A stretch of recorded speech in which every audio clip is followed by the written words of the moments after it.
For this ride, I took my bicycle, my Pedego e-bike, the furthest afield.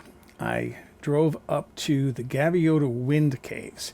And just to explain where those are, you go up Highway 101, the freeway, past Santa Barbara, up along the coast, and where the freeway turns right to go inland through Gaviota Pass, right there is the Gaviota State Beach Park, and then right next to that is the entrance to the wind caves, and you can park up there free. There's plenty of free parking.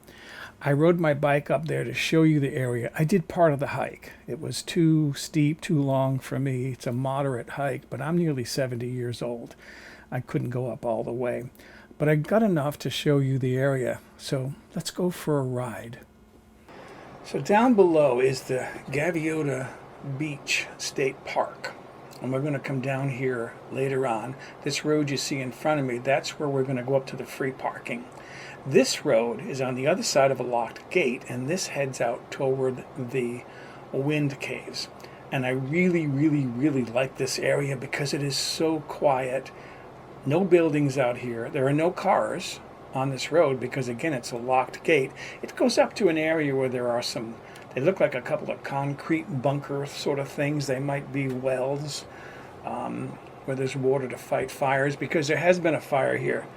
Several years ago there was a fire that this area was entirely blackened by fire, and in some areas you can still see remnants of burnt branches, but otherwise the area recovered pretty well.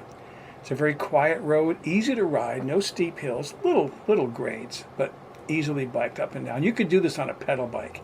You don't necessarily need a Pedego e-bike, but having an e-bike just makes it all that much more pleasant, I think, and easy to ride. I'm going to skip forward here and go down toward the other end of this road. It's not a long road. Up ahead you see that white line snaking up the hillside. That's the path, part of it, the trail that goes up to the wind caves. I did that part. I was able to hike that part. I got up to the top of that brown hill over there, but that was as far as I was going to go. And I wasn't concerned about it because my channel isn't about hiking adventures for seniors. It's about cycling adventures. So for me, it's more about where can you go on your bicycle to enjoy beautiful scenery, quiet areas, get back to nature. This little sign here is the beginning of the trail that goes up to the wind caves. And this sign explains a few things, rules, no dogs are allowed up here, etc. As I said, I took this trail up. This is as far as I could go. This was the top of that hill.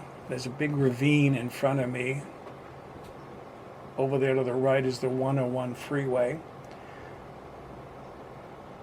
And then to the left, I believe, is more hiking trail to get up to the caves. But this was as far as I was willing to go. I just couldn't go any further. I was tired.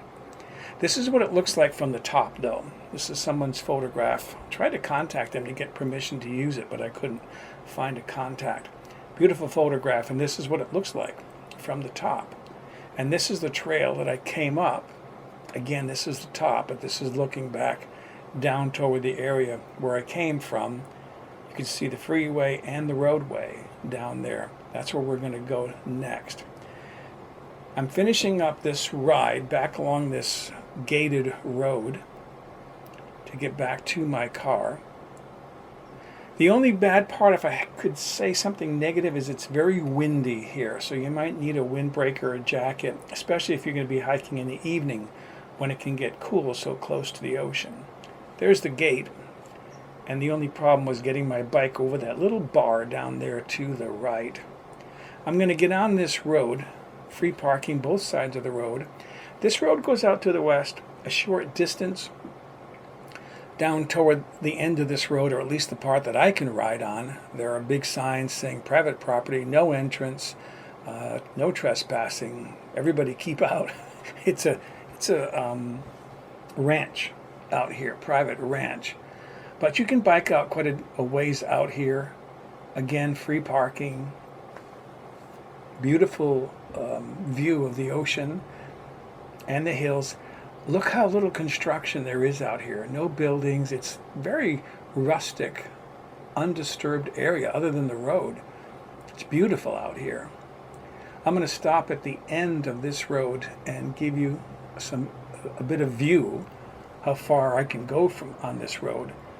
So that's where I came from over there. We're going to go down to that pier later on. Nice view of the ocean here. We're well above the ocean on top of some cliffs. You'll be able to see those a little bit later on. I was hoping I could catch a train on video, but no such luck. My car is over there to the left. I'm going to go back down this road because now we're going to go down to the Gaviota Beach State Park. Little hill here. I had to pull over and wait for a big cement mixer to go by. It's not a narrow road, but the truck was so big I wanted to give it as much room as possible. Down there to the right, you see that little station with the tile roof? That's the entrance to the park. They do charge for long-term parking, like daytime parking, overnight camping. They charge for that. There was an attendant at the gate here today. That flag, by the way, is at half-mast because of the John McCain, Senator McCain's death recently. And I stopped and asked her if it was okay if I biked inside, and she said, yeah, fine, no problem. I didn't have to pay a fee to go inside. This is the parking and the campground area inside the park. You can see how few vehicles there are in this park. It's not a well-known area. There are a few vehicles. You'll see a camper over there, way to the side. Jet going overhead as I'm recording this. Train trestle above. I love this train trestle. I think I'm just fascinated by it. And I'm going to continue right on down through this parking lot, empty parking lot, pretty near empty, and go out on this sidewalk. There's a sidewalk here. And we can go right out onto the beach. I'm going to go up to the right in a little bit, but I'm going to turn to the left here and give you a little bit of a view of the beach here. Quiet beach, very few people on the beach. Some people over there to the left getting ready to go out onto the beach. It's not a crowded beach at all. Picnic tables out there. I would like to be able to go out onto that pier, but that's gated. You can't go out there. This is the view where that pier is. Beautiful ocean here. Look at the color of that ocean.